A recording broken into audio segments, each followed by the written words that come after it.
Yeah, currently Batman's entire world is falling apart. From Batman forced to keep arguably his worst villain, the Joker, alive, to the Bat family and his own allies themselves turning against him. Not even to mention the fact that Hush, yes, the one man, the villain who knows Bruce Wayne, down to every minute detail, yes, he is back and now torturing this Batman as a part of his latest scheme. And speaking of said scheme, we jump right back into it with him having Robin, Damian Wayne, at knife point getting ready to kill him if Batman doesn't step in and save him. Bruce even going on to monologue inside of his own head at the situation that he is angry, not only because of the situation, but with himself, because he remembers a time when he worked alone, he was by himself, but now there were others, other people, other heroes, his allies that he is now responsible for. Not even to mention that Damian Wayne here is his own flesh and blood son. And while yes, heroes have strength and allies, there is also some weakness that the villains, specifically here Hush, can exploit in knowing that there are others you now care for. But thankfully, Damian, as I said, is the son of Batman, so he is far from helpless as he presses a button and a bunch of bats just shoot in, distracting everyone, letting Damian escape. And by everyone, I mean Hush, who is of course here, Batman, but also Bane, who's on the hero side, and also Hush's new little team, new villains and superpowered individuals who Hush has strategically made to be counters to Batman himself. But Hush has this grand scheme in the making, so he can't be apprehended and beat here, so he calls everybody to escape and get out of there, calling out a helicopter as they all get on board, getting ready to escape, until Batman just lunges and jumps out the window. But the helicopter is just too fast, and Bruce starts to plummet. Thankfully though, Robin, Damian here, just throws a latch and grabs Batman before he can fall too far. And with Bane's help, of course, they pull Batman up, which even Batman is just confused as why is Bane here? The person who a long time ago, way back when, broke Batman himself. Why is he here now helping them? And apparently he owed Damian a debt of some sort, and now this is him paying it forward. And Batman doesn't like that, as he just goes on to start swinging on Bane, completely just knocking him out and putting him down in one single attack. Now yes, usually Bane is far physically superior to Batman, especially when he's juiced up on Venom, which it seems to be here, yet Batman still one-shots him all the same, which is a pretty crazy feat if you think about it. I mean, maybe you can make the argument that Bane was caught off guard, so he wasn't prepared for the attack, but being caught off guard shouldn't make your durability any worse, yet Batman just dropped him all the same. Which for now leaves this set of heroes out of harm's way, but not the other set as we move over to Gotham's lighthouse and see Nightwing, Red Hood being held at gunpoint by the Joker, in which even Joker goes to comment on how just crazy of a situation all this is, because from his own perspective, as he goes on to say, the last thing he remembers was Hush that captured him and left him for dead. That wasn't until quote-unquote their Bat Daddy came and saved him. But of course, Red Hood, seeing this opportunity to try and put Joker down once and for all, he just charges at the Joker, even with loaded guns pointed straight at him.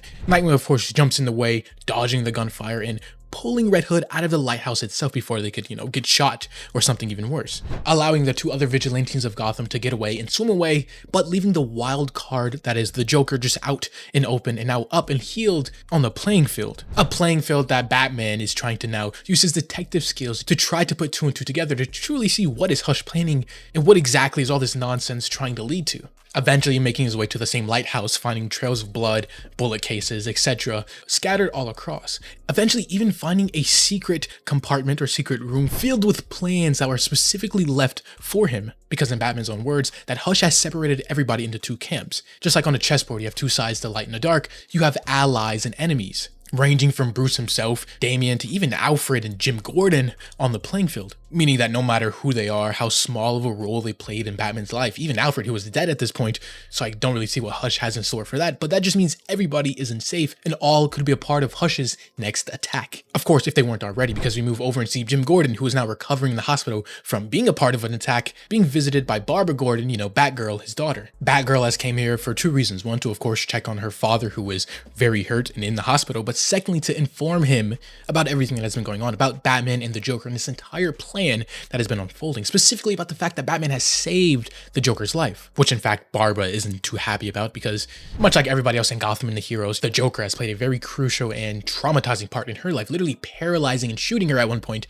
during the Killing Joke storyline. Though Gordon here actually has a different opinion or perspective on the matter. While Batman, of course, watching from the shadows above, listening on, Jim goes on to say, if that's what happened, really happened, then he must have had no other choice. The fact that Joker has done everything that the Joker has done, and Batman still decided to save him and stay true to his moral compass and code, that makes him not only better than the Joker, but better than all of us in some ways. Barbara, on the other hand, just can't fully agree with this notion, especially not on someone like the Joker. Even Batman himself, thinking about all the wrong that the Joker has done, particularly to this family, the Gordons, starts to toy with the notion in his mind about should he really have let the Joker live. Now, this of course isn't a new idea, you know. Over the years, the idea has been toyed with, should Batman go out and save the Joker? Is he right to try and rehabilitate the worst of the worst, someone who was seemingly and maybe too far gone in the first place to even save? But maybe this is what Hush has wanted. After all of this time, Hush has forced him to confront himself, all of the pain that the Joker has brought. How much of the blood on the Joker's hands is truly his? Though before Batman can get too deep in his moral dilemma, suddenly Hush has arrived. The scene already set with explosives, like all of this was pre-planned step by step, and Hush is just ahead of everything,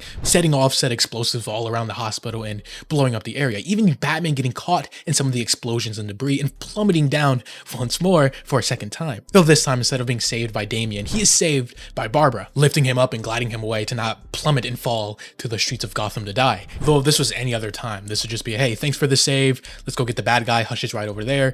But Barbara is still angry, and probably rightfully so, about the situation that not only she's in, Batman's in, but even her father being dragged into this, even going as far as to attack Batman in hand-to-hand combat, because in her own words, she might even lose her father because of the Joker, because of something that Batman has done. Bruce, of course, isn't just going to just go full attack mode and beat her up. He knows that the situation is delicate and it's truly Hush behind everything, but in the moment, Barbara simply just doesn't care, even going on to say, listen to yourself, it's Hush, it's the Joker. There comes a time when you have to accept responsibility for your own actions, Bruce.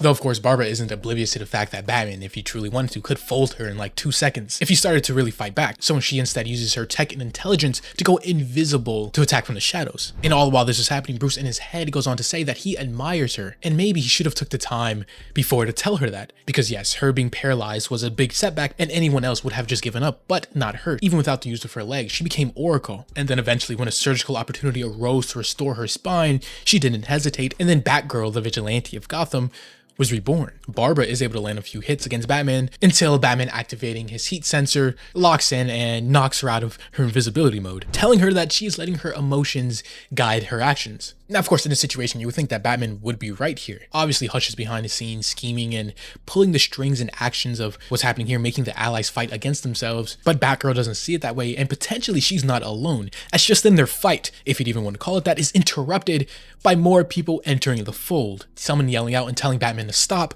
or we will make you. As you see other members of the Bat family finally arrive, going from Huntress to Nightwing to Damian, his son Robin, to even Catwoman and the Riddler working with everybody. So yeah, it seems the other vigilantes or heroes or whatever you want to call Riddler here with them now has finally decided to, let's band together, see what's happening, stop Batman from working alone and potentially making this even worse, and get down to the bottom of everything going on with Hush and Gotham as a whole. And potentially, depending on how this plays out, this could wedge Batman and the Bat family's relationship even further, just ostracizing him from everybody else. Though that is a reality that we're going to have to see next time as this video and issue comes to a close. As always, if you have enjoyed watching, leave a like or subscribe if you're new and want to see more content just like this. This was AJ here at The Hero Informer, and thank you for watching.